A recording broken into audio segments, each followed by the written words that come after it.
places like Austin or say Nashville, where there's an active apartment construction, rents are actually falling in this area. Rents are falling in Charlotte. So way to help more affordable condition is to build more housing, simple supply and demand.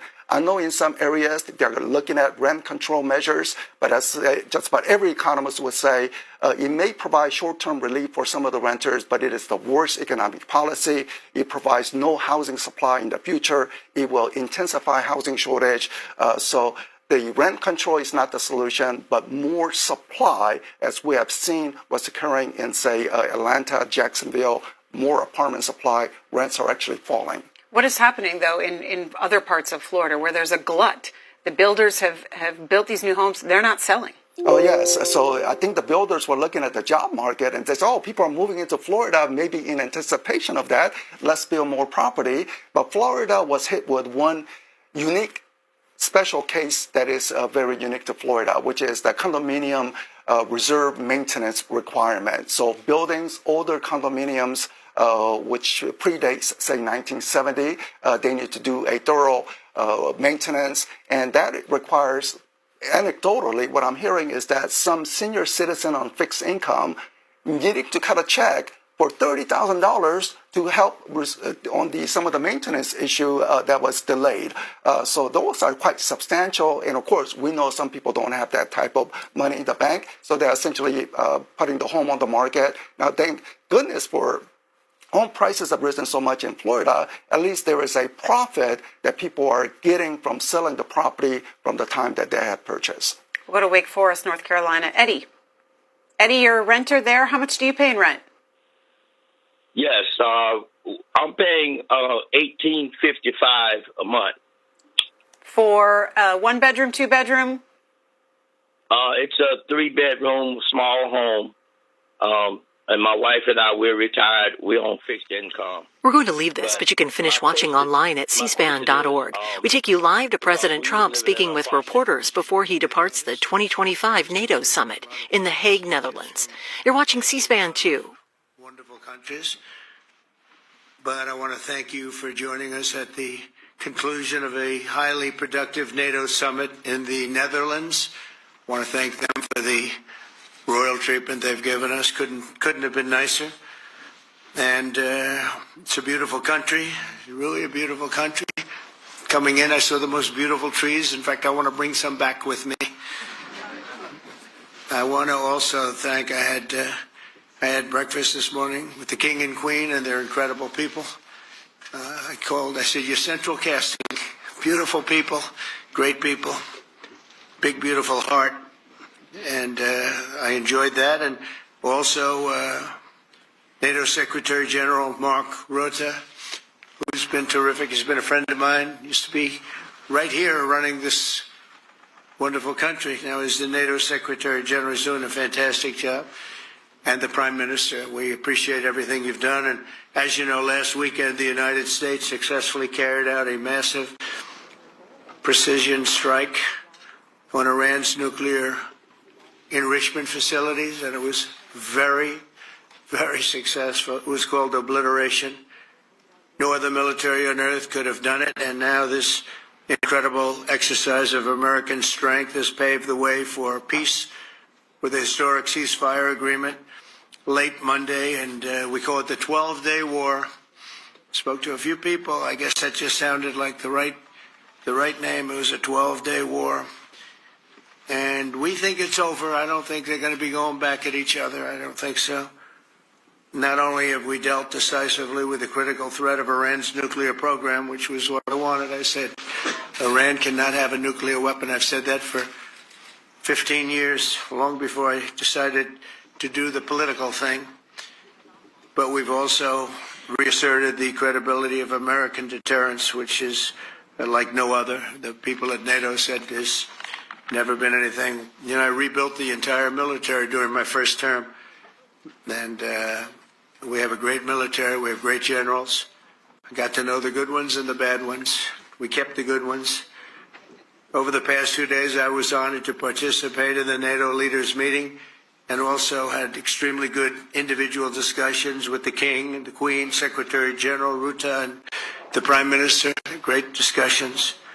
very knowledgeable people. Major focus of our conversations at the summit was the need. Major focus of our conversations at the summit was the need for other NATO members to take up the burden of the defense of Europe, and that included the financial burden. As you know, it was 2%, and we got it up to 5%. And they said, a couple of them came up to me, one in particular said, "Sir, we've been trying to get it up to 3% for 20 years, and we haven't been able, and you got it up to 5%. So they're going to be, most of them, I guess almost all of them, are going to be contributing now 5%, the number that people are surprised at, but you need it today. The United States accounts for 2/3 of all NATO defense spending. And since I began pushing for additional commitments in 2017, believe it or not, our allies have increased spending by $700 billion. I said to people, you don't have any money, and a lot of them weren't paying. And so I started the process, and I picked it up as soon as I got back, which is 6 months ago. And following my election last November, almost all have accelerated plans to reach the 2%, 3%, 4%, and then ultimately, very quickly, 5%. And all of this is going to be done very quickly, almost immediately. You probably know this as well as I do. I'm sure they've been talking about it. It's really been a big focus. In a very historic milestone this week, the NATO allies committed to dramatically increase their defense spending to that 5% of GDP, something that no one really thought possible. And they said, "You did it, sir, you did it." Well, I don't know if I did it, but I think I did. This will be known as the Hague Defense Commitment, which is pretty good, pretty appropriate. When the allies reach this number, it will add more than $1 trillion a year.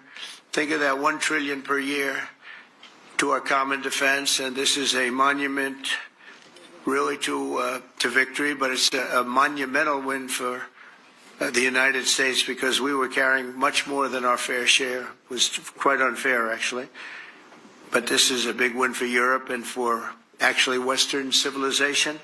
For years, past administrations failed to get most allies to contribute even the 2%. I remember when I came here, we had 4 countries that were up to 2%, and I remember Poland was there. A couple of them were there. But most of them were. We had 28 at the time. As you know, it's increased a little bit. And they've agreed now to more than double their budgets in all cases. And Europe stepping up to take more responsibility for its security will help prevent future disasters like the horrible situation with Russia and Ukraine. And hopefully we're going to get that solved. Last week they lost 7,000 soldiers, mostly soldiers. But they're also getting hit in Kiev. They're getting hit in some of the towns also. And that means life. Life is disappearing also in the cities and towns. Should have never happened, would have never happened if I was president. I said it 1,000 times. And it never did happen. It's never even thought about. But it's vital that this additional money be spent on very serious military hardware, not bureaucracy, and hopefully that hardware is going to be made in America, because we have the best hardware in the world. You saw that, where 14 missiles were shot at us the other day. And they were very nice. They gave us warning. They said, "We're going to shoot them. Is 1 o'clock okay?" They said, "It's fine." And everybody was emptied off the base, so they couldn't get hurt except for the gunners. They call them the gunners. And out of 14 high-end missiles that were shot at the base in Qatar, all 14, as you know, were shot down by our equipment. Amazing stuff. Amazing that they can do. It's like shooting a bullet with a bullet. It's the same thing if you think about it. 14 out of 14, and they weren't even that surprised. I said, "Do you do that well often?" They say, "We pretty much do, sir." The Ukraine crisis has also highlighted the urgency of rebuilding our defense industrial base, both in the United States and among the allied nations. We cannot afford to be dependent on foreign adversaries for critical minerals. And as you know, we made a deal with Ukraine to take a vast amount of the land they have for minerals. We need it. And once again, I want to thank all of the people in the Netherlands, incredible people. It's a great place. and all of the NATO allies for the tremendous summit that we just had.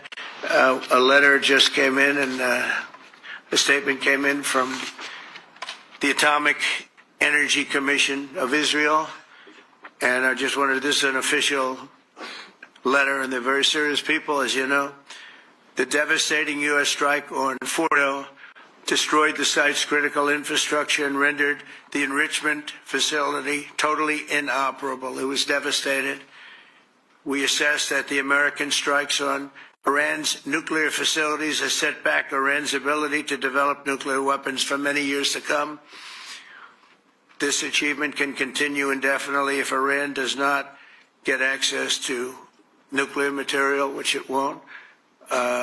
It's so sad that that whole thing had to go. But I just want to thank our pilots. You know, they were maligned and treated very bad, demeaned by fake news CNN, which is back there, believe it or not, wasting time, wasting it. Nobody's watching them, so they're just wasting a lot of time, wasting my time. And the New York Times, they put out a story that, well, maybe they were hit, but it wasn't bad. Well, it was so bad that they ended the war. It ended the war. Somebody said in a certain way, you know, that it was so devastating, actually. If you look at Hiroshima, if you look at Nagasaki, you know, that ended a war too. This ended a war in a different way, but it was so devastating. Also, they have, out of Dubai, just came that Iran's foreign ministry spokesman, this is Iran's foreign ministry, says its nuclear installations were very badly damaged by the American strike. So what bothered me about these reports were fake reports put out by the New York Times, failing, I call it the failing New York Times because it's doing terribly. Without me, it would be doing no business at all. But, and by fake news, CNN and MSDNC, all of these terrible people, you know, they have no credibility. You know, when I started, they were at 94% credibility, the media. Now it's at 16%. And I'm very proud of it because I've exposed it for what it is. But when I saw them starting to question the caliber of the attack, was it bad? Well, it was really bad. It was devastating. They were obliterated. In fact, you can't get into the tunnels. They just put that over. That just came out. They can't. There's nothing. There's no way you can even get down. The whole thing is collapsed in a disaster. And I think all of the nuclear stuff is down there because it's very hard to remove. And we did it very quickly. When they heard we were coming, it was, you know, you can't move it. Very hard, very dangerous, actually, to move to. And they also knew we were coming, so I don't think too many people want to be down there knowing we're coming. With the bunker busters, as we call them, we're the only ones that have them. We have the best equipment, best nuclear equipment, and we have the best equipment in the world. And by the way, we can't forget our submarine, which was out there, submarines actually, but submarine was out there. We shot 30 rockets into an area, every single one of them. I think it was almost 400 miles away, I think, Pete, right? 400? And long. It was in the ocean, long ways away. And we shot a total of 30. Every single one of them hit within 9 inches from where it was supposed to be. It took out a lot. Because we didn't do just Fordo. We did 2 others in addition, which hadn't been completely destroyed. So we hit them with a submarine from hundreds of miles away. Amazing, just amazing equipment. Greatest submarines in the world. Nobody's even close. They're 20 years behind us when it comes to submarine technology. So that's one, and the other was from the Atomic Energy Commission. And they have about 3 or 4 of them now coming in from atomic energy commissions from various places. But the one that we have that just came out, we released it a little while ago, was from the Israeli Atomic Energy Commission. But numerous of them are getting to see the site, and the site has been demolished. And again, we had these brave patriots, these incredible flyers, these people that can fly a plane better than anybody can fly a plane, going into very hostile territory, flying into the territory that has got more missiles and things pointed at it, but it was very stealth. They didn't get to see it. It was dark. That's the amazing thing about the shots. They hit the shots perfectly, and yet it was dead dark. There was no moon. There was no light.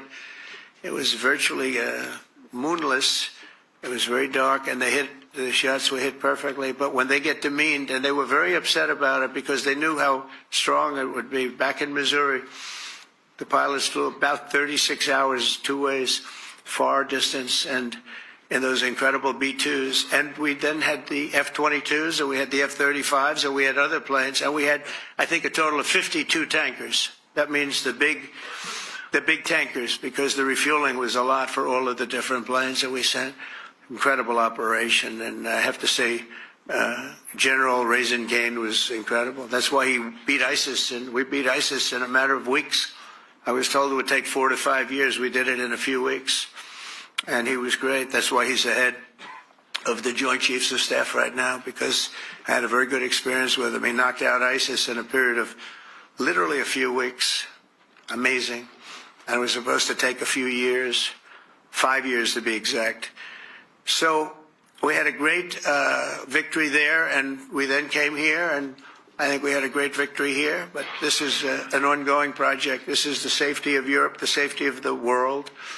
And they've raised it from 2% to 5%, something which nobody, and you're talking about over $1 trillion a year. So we're talking about a lot of money coming in from countries that were not paying nearly enough to be effective.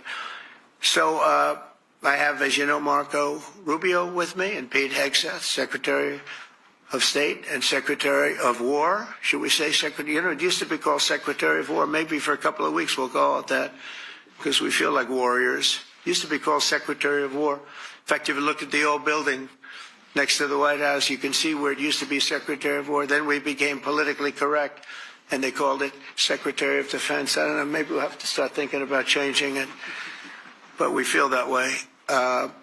Do we have any questions, please? Wow. That's a lot of questions. Who's a nice person? Oh, you're not a nice person, but I'll let you ask one. Go ahead. What's he going to ask? He is not nice at all. I know him well. Thank you, Mr. President. Yeah. Thank you for taking the time before flying home. You just said you believe the conflict between Israel and Iran is over. What makes you so confident it is? And what do you do if it isn't? Because I dealt with both, and they're both tired, exhausted. They fought very, very hard and very viciously, very violently, and they were both satisfied to go home and get out. And can it start again? I guess someday it can. It could maybe start soon. I think a big telltale sign was when, as you know, Iran somewhat, by not much, violated the ceasefire, and Israel had the planes going out that morning, and there were a lot of them, 52 of them. And I said, you got to get them back. And they brought them back. They didn't do anything. They brought them back. It was very good. I thought it was amazing, actually. They have fought a hell of a war. They fought very hard. I think the war ended, actually, when we hit the various nuclear sites with the planes. And I just hope you people can give these pilots, these are the best pilots in the world. They're the best shots in the world. They call them shots. That's what they are. And wait a minute. And I just hope you can give them the respect they deserve, because they came home to fake news.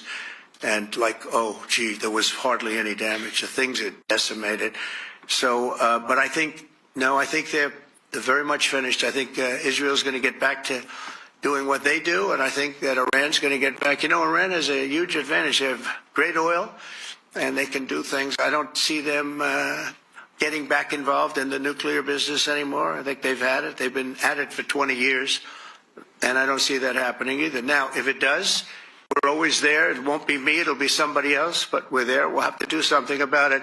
Yes, please, go ahead. Go ahead. Oh, fake news, CNN? Oh, yeah, here we go. Wait till you hear this question. You should really say how great our soldiers and our warriors are. I think everyone appreciates our soldiers and our warriors. I do have two questions for you, Mr. President. You just cited Israeli intelligence on these attacks. Earlier, you said U.S. intelligence was inconclusive. Are you relying on Israeli intelligence for your assessment of the impact of the strikes? No, this is also, Iran made the statement, and it's also, if you read the document that was given that Pete can talk about if you'd like. The document said it could be very severe damage, but they didn't take that. They said it could be limited or it could be very severe. They really didn't know, other than to say it could be limited or it could be very, very severe. And you didn't choose to put that because it was very early after. Since then, we've collected additional intelligence. We've also spoken to people who have seen the site, and the site is obliterated. And we think everything nuclear is down there. They didn't take it out. Okay, question? Please, go ahead. Go ahead. Yeah. Blue dress.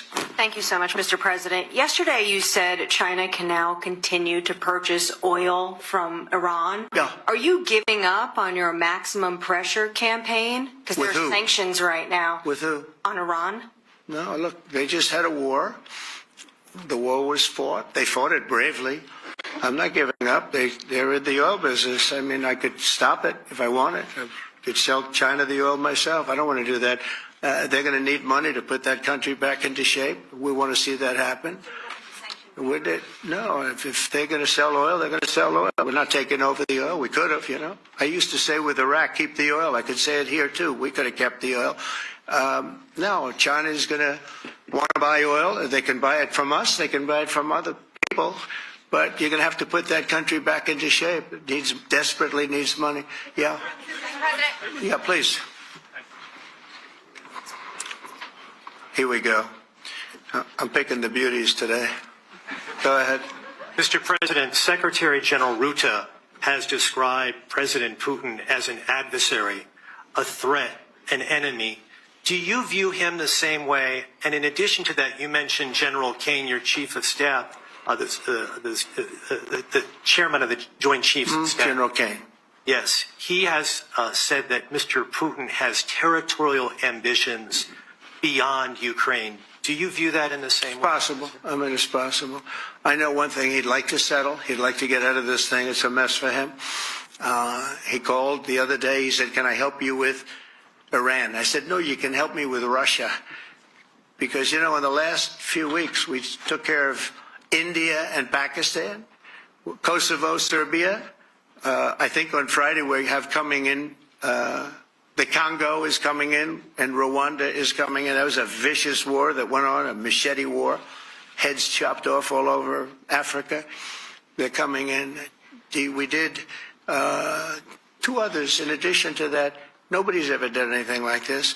No, I consider him a person that's, I think, been misguided. I'm very surprised, actually. I thought we would have had that settled easy. I've settled 4 of them in the meantime. But he did call up, and he said, you know, he's close to Iran. He'd like to help us get a settlement. I said, no, you help me get a settlement with you, with Russia. And I think we're going to be doing that, too. Yeah, please. Go ahead, please. Thank you, Mr. President. You've made clear your position on what impact the strikes had. I wanted to ask you what is next with Iran. For instance, is there any indication from U.S. intelligence that Iran was able to move any material? No, just the opposite. We think we hit them so hard and so fast they didn't get to move. And if you knew about that material, it's very hard and very dangerous to move. It's called, in many people they call it dust, but it's very, very heavy. It's very, very hard to move.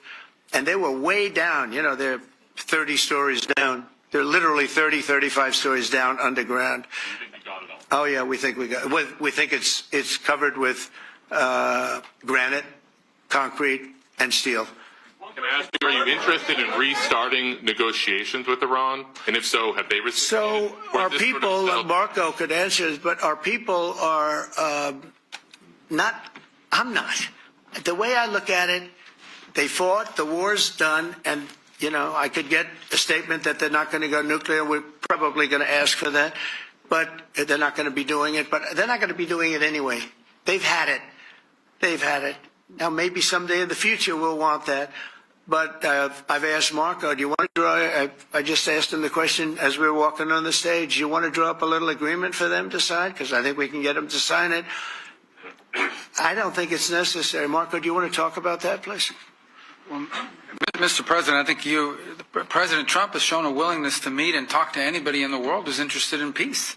I don't know of any president that's been as willing as he has to meet with anyone and talk about peace. We'd love to have peaceful relations with any country in the world. And so obviously that'll depend on Iran's willingness not just to engage in peace, but to negotiate directly with the United States, not through some third country or fourth country process. But I know of no president, probably in our modern history, that's sought peace more than President Trump has.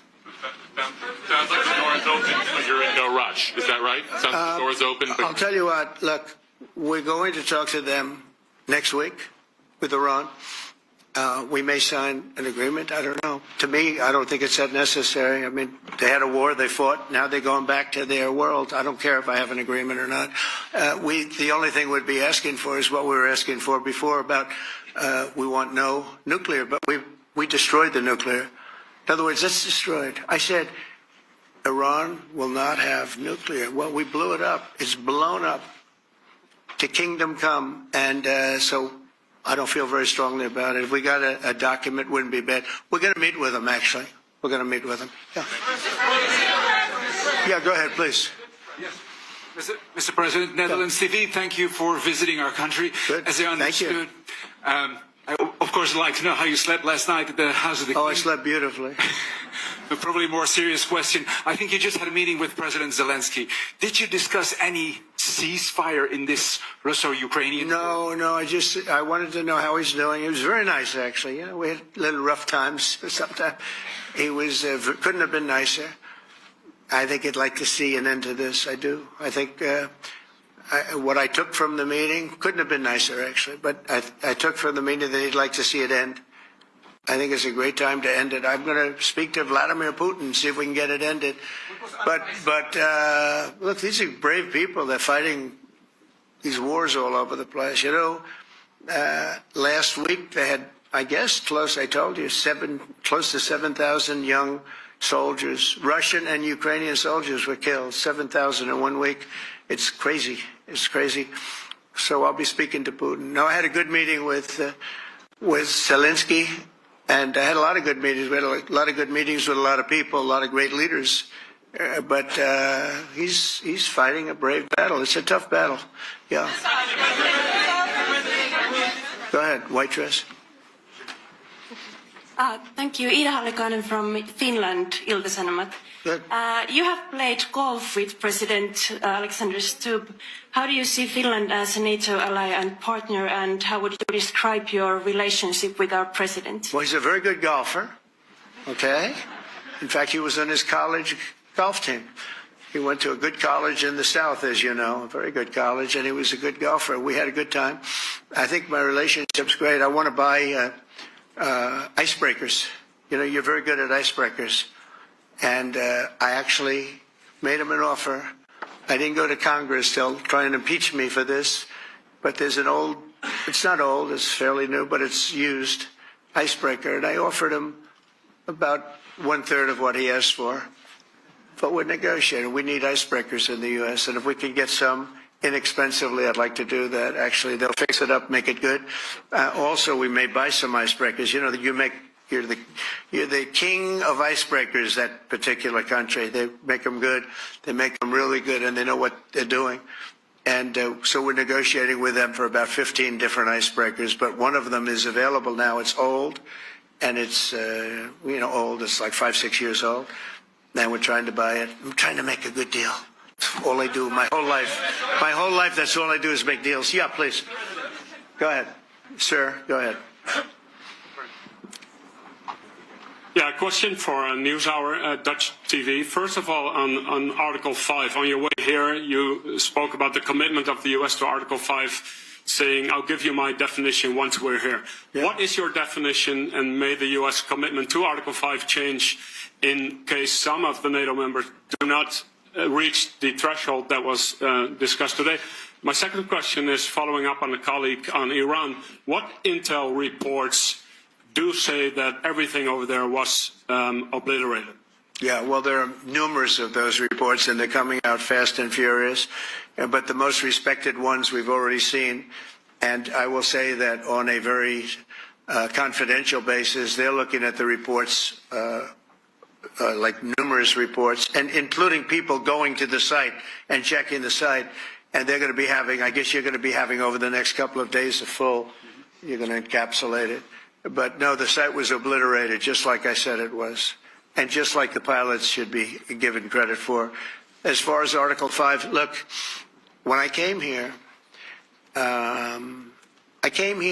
because it was something I'm supposed to be doing, but I left here a little bit differently. I said, I watched the heads of these countries get up, and the love and the passion that they showed for their country was unbelievable. I've never seen quite anything like it.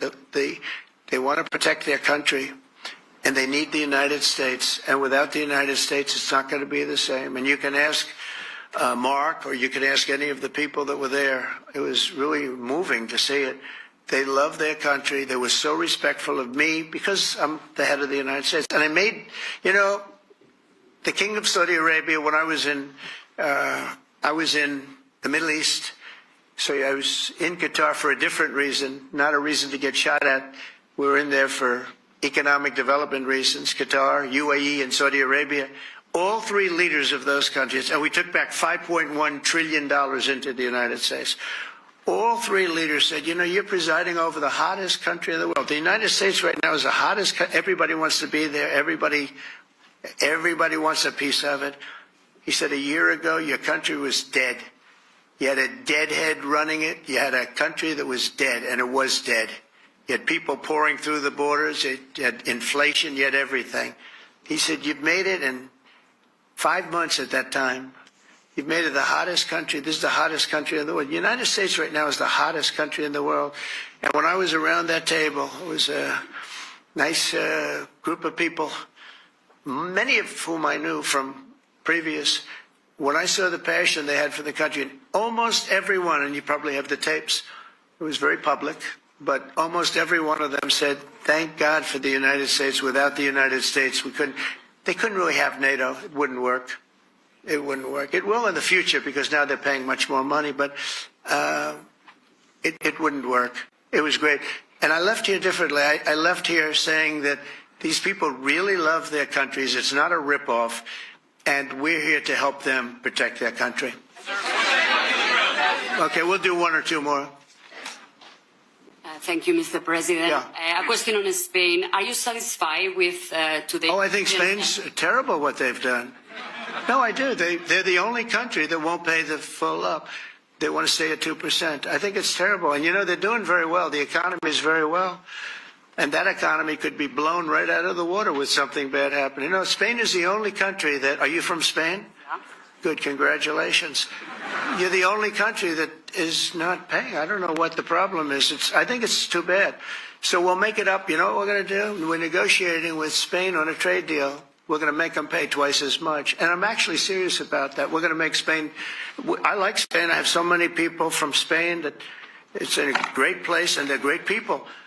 But Spain is the only country out of all of the countries that refuses to pay. And, so they want a little bit of a free ride. But they'll have to pay it back to us on trade because I'm not going to let that happen. It's unfair. It's unfair to NATO. All right, sir, please. Go ahead, right in the back. Yeah, you, tall one. The tall man. Mr. President, Johannes Petra from Austrian National Television. How are you? You once said that you would end the Ukraine war in 24 hours. You later said you said that sarcastically. Well, of course it was sarcastic. But you've now been in office for 5 months and 5 days. Why have you not been able to end the Ukraine war? Because it's more difficult than people would have any idea. Vladimir Putin has been more difficult. Frankly, I had some problems with Zelensky. You may have read about him. And it's been more difficult than other wars. I mean, look, we just ended a war in 12 days that was simmering for 30 years, frankly. We ended Rwanda and the Congo. It's coming to sign the documents. We've already signed basic documents, but they're coming, I think, to the White House on Friday. We ended Serbia was going to go at it. But maybe the most important of all, India and Pakistan. And that wasn't whether or not they may someday have nukes like we're talking about in the Middle East, like we're talking about with Israel and Iran. They have nuclear weapons. I ended that with a series of phone calls on trade. I said, look, if you're going to go fighting each other, it was getting very bad. You know how bad that last attack was. It was really bad. If you're going to go fighting each other, we're not doing any trade deal. No, you have to do a trade deal. I said, we're not doing any trade deal. And in fact, I had the general, who was very impressive. The general from Pakistan was in my office last week. You know, Prime Minister Modi is a great friend of mine. He's a great gentleman. He's a great man. And I got them to reason. I said, we're not doing a trade deal if you're going to fight. And if you're going to fight each other, we're not doing a trade deal. And you know what? They said, no, I want to do the trade deal. We stopped the nuclear war. Go ahead. Go ahead, Jeff. Here's another beauty, Jeff. He's a beauty, all right. Go ahead. Mr. President, to follow up on Ukraine, will the United States contribute any more money to Ukraine's defense this year, to the $5 billion that allies are giving? And one question, you had another meeting with the Dutch opposition leader, Mr. Wilders. Can you tell us about that meeting? And are you upset about his anti-Muslim stance? I'm not upset about it. It's just his view. He's unhappy with the way things are going in this country and various countries. He was an opposition leader. And I was asked to meet with the opposition leader by the people that are running. I think they have some deal where if you have a meeting, you're supposed to meet with an opposition leader. I said, that's strange. We don't do that. But I met with I didn't know him. He seemed like a very nice guy, but he's in opposition to the current people, and that was set up by the current people. So I assume when I met with the Prime Minister, you're supposed to meet with the opposition. We'll have to try that sometime in our country. Let's not do it. But I thought he was very good. As far as money going, we'll see what happens. There's a lot of spirit. Look, Vladimir Putin really has to end that war. People are dying at levels that people haven't seen before for a long time. Go ahead. Go ahead. White shirt. Oh, she's all excited. So, BBC News Ukrainian. Where are you from? I'm from Ukraine. Oh. So my question to you is whether or not the U.S. is ready to sell anti-air missile systems Patriot to Ukraine. We know that Russia has been pounding Ukraine really heavily right now. Are you living yourself now in Ukraine? My husband is there. Wow. And I can see you're very, it's amazing. And me with the kids, I'm in Warsaw actually, because he wanted me to be. Is your husband a soldier? No? He is. He's there now? Yeah. Wow. That's rough stuff, right? That's tough. And you're living here? In Warsaw. And you're a reporter? I am. Good. So let me just tell you, they do want to have the missiles, okay, as they call them, the Patriots. And we're going to see if we can make some available, They're very hard to get. We need them too. We were supplying them to Israel. And they're very effective, 100% effective. Hard to believe how effective. And they do want that more than any other thing, as you probably know. That's a very good question. And I wish you a lot of luck. I mean, I can see it's very upsetting to you. So say hello to your husband, okay? Thank you. Go ahead. Thank you. Thank you, Mr. President. You were criticizing... Where are you from? Bloomberg News. Oh, Bloomberg. That's wonderful. You were criticizing the Federal Reserve Chair before coming to this summit. Yeah, I think he's terrible. I was wondering if you've begun interviewing different candidates for the Fed pick. Yeah, I know within 3 or 4 people who are going to pick. I mean, he goes up pretty soon, fortunately, because I think he's terrible. We have no inflation. We have a tremendous economy. Hundreds of billions of dollars of tariff money is pouring in. Factories are being built because they don't want to pay the tariffs, so they're building them all over the country. I think we're close to $15 trillion. I told you $5.1 trillion from the Middle East alone, but of investment money coming in. There's never been anything like that in the history of our country. But we have no inflation. And we have borrowing because Biden, stupidly, they did short-term debt. So we have borrowing coming up. And, we'll go 10 years, maybe longer, maybe shorter, but we'll go a long period of time when we do the debt. And because of him, because of this guy, we will have to pay for years. We'll be paying for him. And I said to him, listen, there's no inflation. He says, but maybe there'll be some. That's true. I said, if there is some, what you do is raise the rate. I'm okay with that. You raise the rate in 2 years from now or a year from now. But because the rate's high, we have to pay more for debt. It's pretty equal. In other words, if it's 4%, it's 4%. If you drop it a point, you'll pay 3%. So it's fairly equal, not necessarily, but fairly equal. So we're going to end up paying maybe 2 points or 3 points more. 3 points would be about $900 billion a year because of this very average mentally person. He's an average mentally person. I'd say low in terms of what he does, low. Low IQ for what he does, okay? Wait, so instead of paying $900 billion, we don't want to pay 900 just because he doesn't want to lower the rate. I said, if there's inflation in 2 years or 3 years or 1 year from now, you raise the rate, you take care of the inflation, among other things. But he's probably a very political guy, I guess. I don't know. I think he's a very stupid person, actually. All right, one more. Let's go. How about you? Go ahead. She looks so happy and everything. Thank you. So I'm from Spain, too. I'm Anabuk from La Vanguardia. I wanted to know if... You're where from? Spain, too. I wanted to know if you want to... That's the Spain corner right there. Shouldn't have said that. That's okay. I do like Spain, by the way. I think it's unfair that they're not paying, but go ahead. Are you going to negotiate directly with Spain about... I'm going to negotiate directly with Spain. I'm going to do it myself. They're going to pay. They'll pay more money this way. You should tell them to go back and pay. You're a reporter? You tell them to go back. They ought to join all of those countries that are paying 5%. Spain's going to be just about the only one that's not. They were the most hostile toward doing it. It just doesn't make sense to me. Okay. All right, Kelly, go ahead. Here we go. There's another one. Hello, sir. Thank you very much. We got them all today. Okay.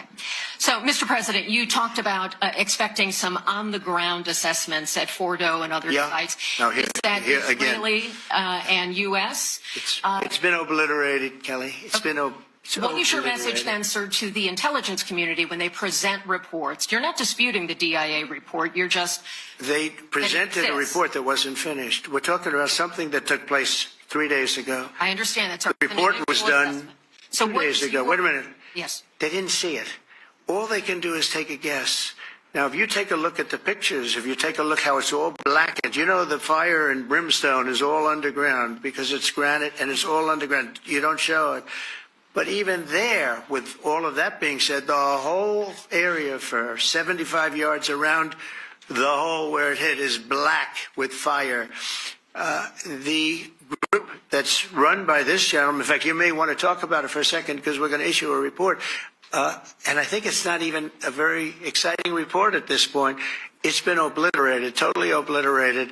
And they did a report, but it was like, if you look at the dates, it's just a few days after it happened. Sir. So they didn't see it. They said it may be very severe. Understood. Do you have a message for the intelligence community, though, in terms of unvarnished information getting to you, that it's not... I don't really have a message. I would say issue the report when you know what happened. I wouldn't say that it could be severe or maybe not. They use the word severe. It could be severe or maybe it's not. So people like you picked up and said, oh, it's not severe. No, the report was not a complete report. Yeah, the message was probably wait till you know the answer before you... And sir, did you not have a public component to your Zelensky meeting for a tactical reason with President Putin? Let him answer this one. Hello, Mr. Secretary. Yeah. There's a reason the president calls out fake news for what it is. These pilots, these refuelers, these fighters, these air defenders, the skill and the courage it took to go into enemy territory flying 36 hours on behalf of the American people and the world to take out a nuclear program is beyond what anyone in this audience can fathom. And then the instinct of CNN, the instinct of the New York Times is to try to find a way to spin it for their own political reasons to try to hurt President Trump or our country. They don't care what the troops think. They don't care what the world thinks. They want to spin it to try to make him look bad based on a leak. Of course, we've all seen plenty of leakers. And what do leakers do? They have agendas.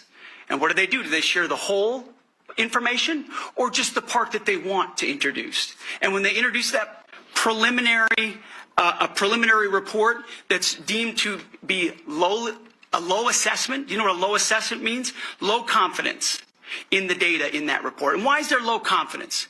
Because all of the evidence of what was just bombed by 12 30,000-pound bombs is buried under a mountain, devastated and obliterated. So if you want to make an assessment of what happened at Fordo, you better get a big shovel and go really deep, because Iran's nuclear program is obliterated. And somebody somewhere is trying to leak something to say, oh, with low confidence, we think maybe it's moderate. Those that dropped the bombs precisely in the right place know exactly what happened when that exploded. And you know who else knows? Iran. That's why they came to the table right away, because their nuclear capabilities have been set back beyond what they thought were possible because of the courage of a commander-in-chief who led our troops, despite what the fake news wants to say. But you're not disputing the report said what it said, even though it was initial. The report said what it said, and it was fine. It was severe, they think, but they had no idea. They shouldn't have issued a report until they did, but we've gotten the information. I think Pete said it better than you can say it.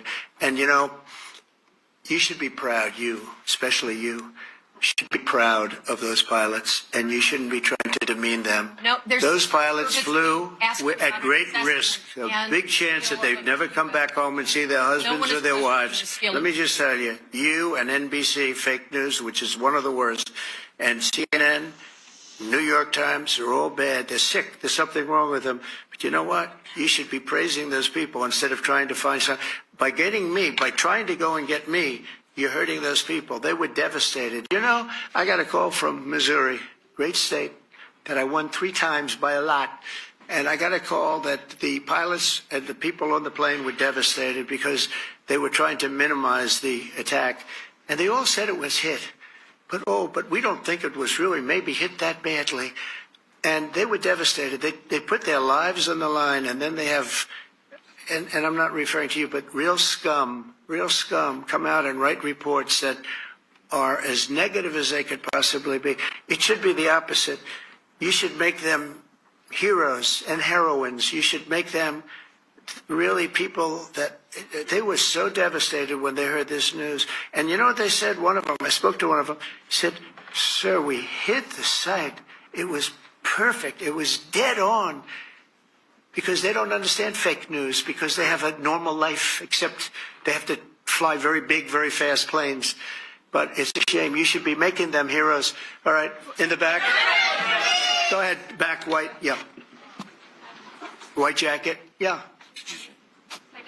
Go ahead, give my mic. Hello. Deborah Haynes from Sky News. Good.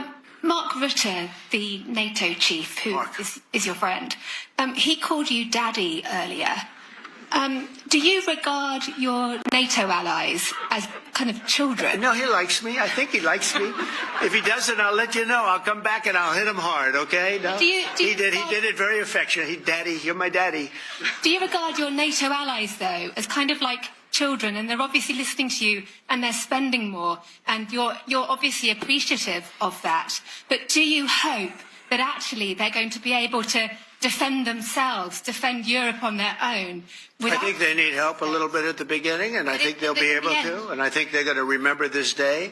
And this was a big day for NATO. You know, this was a very big day. They took it. One of the gentlemen said, you know what, we've been trying to raise money raise the rate for 30 years, he said, 20 years, from almost the beginning. And he's been there for a long time. He said, until you came along, it never happened. What you did is amazing. It's been sort of an amazing day for a lot of reasons, but also for that. Yeah, go ahead. Do you think they can do it without you, though, in the future? Can they do it without Well, ask Mark. I mean, you have to ask Mark, okay? So we're heading back. We're heading back. I want to thank these 2 gentlemen behind me. They're incredible people. Both of them, they've done a fantastic job. And Susie's in the front, and she's done great. And Monica, thank you very much. That was quite an exciting time. And we're going to be heading back. We'll be back soon, and we'll see you in Washington, D.C. Remember this, we have the hottest country anywhere in the world. Thank you very much, everybody. Thank you.